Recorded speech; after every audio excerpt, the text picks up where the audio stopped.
2023 touche à sa fin et c'est le moment parfait pour faire le point sur les sorties cinéma et savoir qui était selon moi le meilleur film de cette année. On a commencé l'année très fort avec Babylone du très talentueux Daniel Chazelle, un film rendant hommage au Hollywood des années 20 avec des scènes grandioses, rythmées et une mise en scène qui nous offre un plaisir visuel incomparable.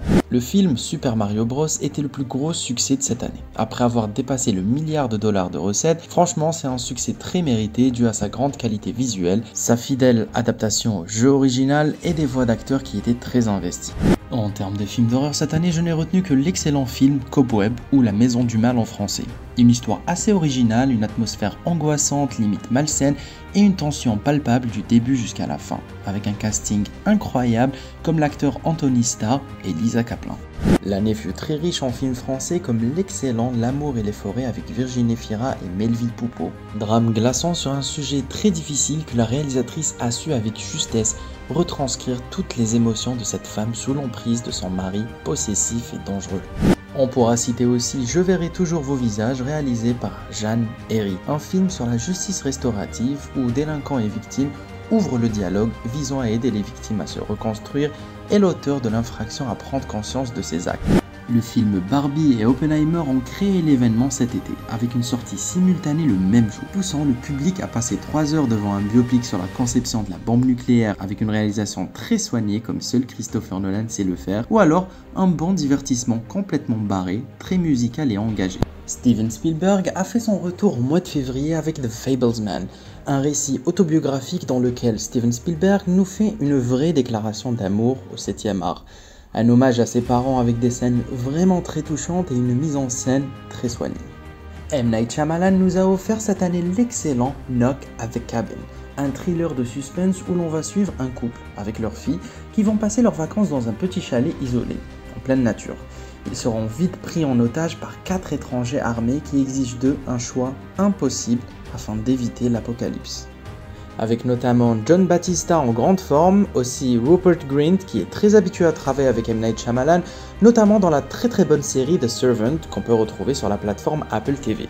Et bien sûr, il y a le très talentueux Jonathan Groff, un acteur très apprécié notamment parce qu'il a joué dans la pièce de théâtre Hamilton et l'incroyable série de David Fincher, Mindhunter. En parlant de David Fincher, il a réalisé sur Netflix The Killer, l'un des meilleurs films avec Michael Fassbender dans un thriller glaçant. C'est une quête de vengeance avec un tueur préparé et minutieux. Fincher réussit à bien adapter la bande dessinée française The Killer avec très peu de dialogue mais toujours avec une justesse filmique incroyable qui rend l'ennui du personnage très captivante. Et seulement voilà, John Wick était à Paris cette fois pour un 4e volet, avec un Keanu Reeves un peu rigide mais réussi à nous offrir quelques scènes d'action extrêmement bien rythmées, des plans sublimes et une mise en scène très soignée. De nouveaux personnages très intéressants et tout cela est réalisé par Chad Stahelski. C'était un ancien cascadeur qui a énormément travaillé avec les Wachowski, les créateurs de la saga Matrix. Les super-héros étaient à l'affiche en ce mois de mai avec l'incroyable et très touchant Guardians of the Galaxy Volume 3. C'était une conclusion plus que parfaite, toujours réalisée bien sûr par James Gunn, après le premier volet assez sympathique, un deuxième que j'avais vraiment pas aimé, mais ce 3e volet, eh bien, il a réussi à avoir de la sympathie et surtout, il m'a donné de l'intérêt pour ces personnages avec des scènes d'action très cool et une histoire vraiment très solide. Surtout comparé aux films de super-héros qu'on a eu cette année qui étaient extrêmement ratés, on peut citer Shazam 2, Blue Beetles, The Marvels, Ant-Man 3 et bien sûr la grande déception c'était The Flash, tout bonnement le pire film que j'ai vu cette année. Heureusement, Spider-Man Across the Spider-Verse était là pour nous mettre une bonne grosse claque visuelle. Le film quand même a réussi à faire mieux que le premier Spider-Man et a su donner un nouveau style d'animation plus riche et détaillé. Avec cette fois une animation encore plus poussée, une histoire plus mature, complexe, avec des enjeux multidimensionnels et un méchant plus que charismatique.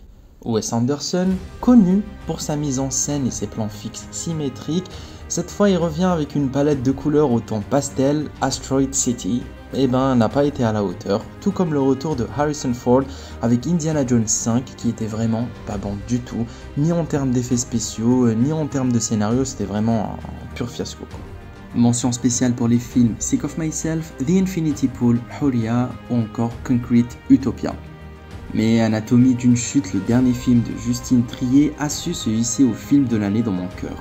par sa réalisation et son écriture qui laisse planer le doute jusqu'à la dernière minute du film, avec une Sandra Hüller qui crève l'écran. Ce film a remporté la Palme d'Or à Cannes cette année et je trouve que c'est bien mérité.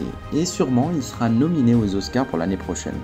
On arrive enfin à la fin de cette vidéo, n'hésitez pas à laisser votre avis en commentaire, à partager la vidéo et de laisser un petit pouce bleu, ça fait toujours plaisir.